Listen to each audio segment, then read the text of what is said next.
Donc Habib de la CGT Tourcoing, on vous présente un échange entre le secrétaire général de la CGT et une future patronne qui est en attente de l'héritage de la boîte et donc qui s'improvise DRH. Et donc on va vous présenter un échange assez amusant. Message archivé reçu lundi 19 février à 11h34. Bonjour, j'ai reçu votre courrier seulement pour la reprise. Là, vous êtes en arrêt, j'ai reçu votre arrêt, vous êtes en arrêt encore jusqu'au 8 mars. Maintenant, si vous m'envoyez des arrêts à ma pétition, je ne peux pas faire de visite de reprise parce que vous n'êtes pas en accord avec le médecin pour reprendre. Donc voilà. Pour ce qui est des congés, je ne peux pas vous les payer comme ça. Je ne peux pas payer des congés payés. C'est un peu illégal. Il faut un arrêt de contrat, il faut de votre part une démission. On peut voir pour un abandon de poste et vous n'êtes pas au boulot. Essayez de me rappeler s'il vous plaît. Merci, au revoir. Là, dans l'échange, il y a une salariée qui reçoit un coup de fil de cette dame, de cette future patronne, qui s'improvise DRH et qui fait passer sur un air sympathique des choses complètement illégales et farfelues. Et elle présente ça avec une verve déconcertante. Oui, bonjour, je me présente, Samuel Mégin, secrétaire général de la CGT à Tourcoing. Oui. Je vous appelle car je suis en conseil de notre adhérente, Madame qui m'a fait écouter le message que vous lui avez laissé sur son portable qui nous étonne grandement. Ah bon? Ah oui, bien sûr. Elle vous a demandé une visite de reprise parce que son arrêt va se terminer. Lorsqu'il y aura la visite de reprise... Elle m'a demandé un arrêt de reprise, elle m'a envoyé un congé juste derrière. Non, oui, mais laissez-moi vous expliquer. Elle vous a demandé une visite de reprise. Si cette visite de reprise concluait à son inaptitude, Oui. ce qui est possible au vu de sa pathologie, elle aura 1 mois sans revenu. Et là, vous serez de toute façon obligé de la licencier le mois suivant, enfin 1 mois après la visite de reprise, avec les indemnités légales, et y compris les congés payés. Ce qu'elle vous a demandé, c'est simplement si vous le voulez bien, d'anticiper le paiement des congés à partir du moment où elle aura fait sa visite de reprise et à condition que la visite de reprise conclue à son inaptitude. Elle vous demande juste de payer des congés payés que vous devrez de toute façon payer à la fin de la procédure pour qu'elle puisse manger en fait. Ouais. Et alors vous dites dans le message que vous attendez qu'elle ne vous envoie plus d'arrêt. Mais elle vous envoie la demande de visite de reprise parce que c'est son dernier arrêt là. Vous m'envoyez en même temps, donc en même temps je ne peux pas savoir. Oui, elle vous a envoyé un arrêt en vous signifiant que c'était le dernier.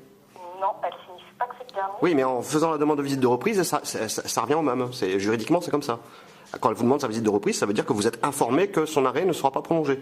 Les plusieurs, je sais comment ça se passe, mais le problème c'est que moi il faut que l'arrêt soit fini et que ça soit... Mais l'arrêt, mais non. Ben non, il faut bien que vous y preniez à l'avance. On est en train de vous dire que l'arrêt ne sera pas reconduit. Donc vous devez vous rapprocher de la médecine du travail. Non mais je sais comment ça se passe, je vais le faire, il n'y a pas de souci. D'accord. Voilà, c'est comme on fait d'habitude, on est dans les normes, on n'a jamais été hors normes dans l'entreprise. D'accord, ok, bon, vous êtes dans les normes, sauf que visiblement, vu la tonalité de votre message, vous n'avez pas tout compris, puisque vous parlez de légalement, vous ne pouvez pas payer des congés, je vous dis que si. Il faut refaire des courriers corrects de toute façon là.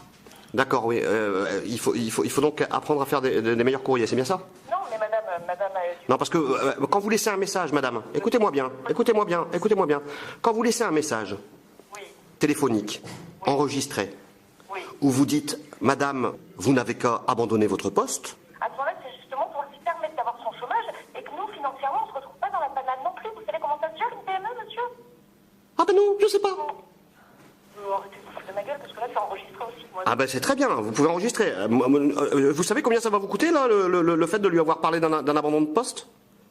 Ouais. Vous savez combien ça va vous coûter? Alors moi je vous invite à faire le nécessaire auprès de la médecine du travail parce que là vous n'allez pas payer cher. Vous n'allez pas payer cher, vous allez payer son indemnité qui sera rien du tout, qui sera ridicule.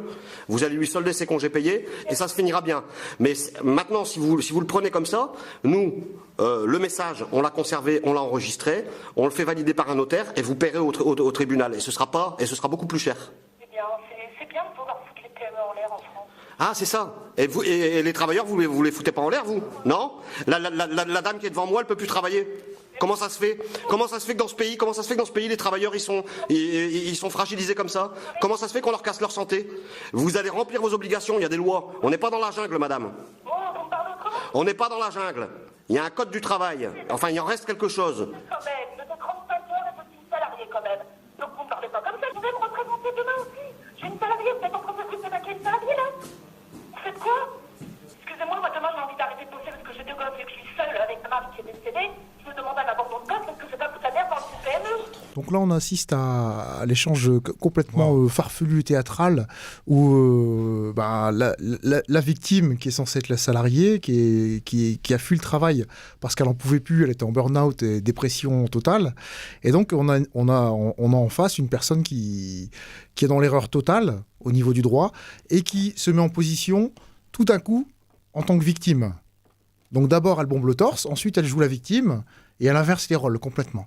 Et donc le CGTiste, le secrétaire général de la CGT, serait devenu celui qui veut mettre dans la panade l'entreprise et qui s'attaque à une petite salariée d'une PME. Voilà, exactement.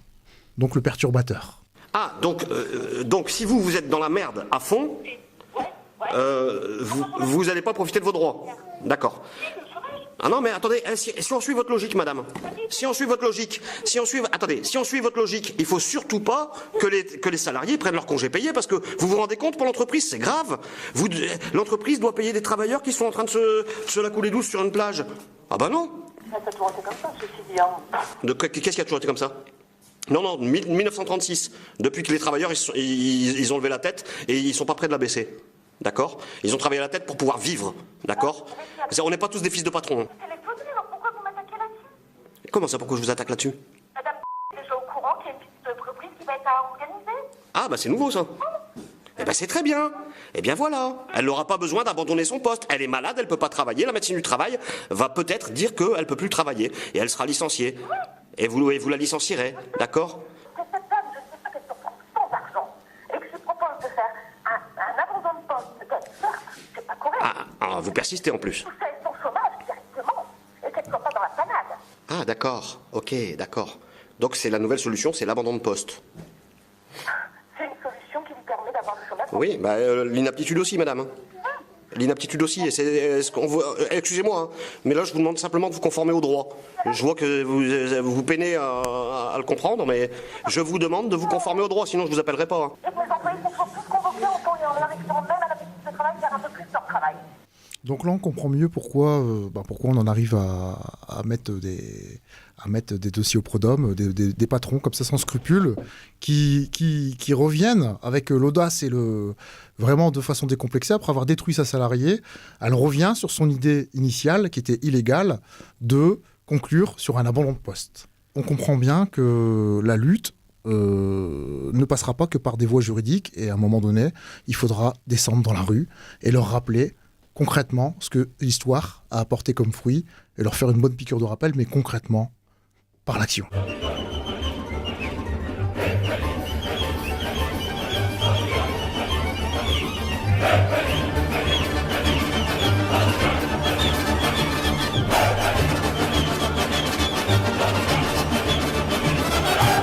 On passe au rouge, une émission de Radio Campus Lille sur le 106,6.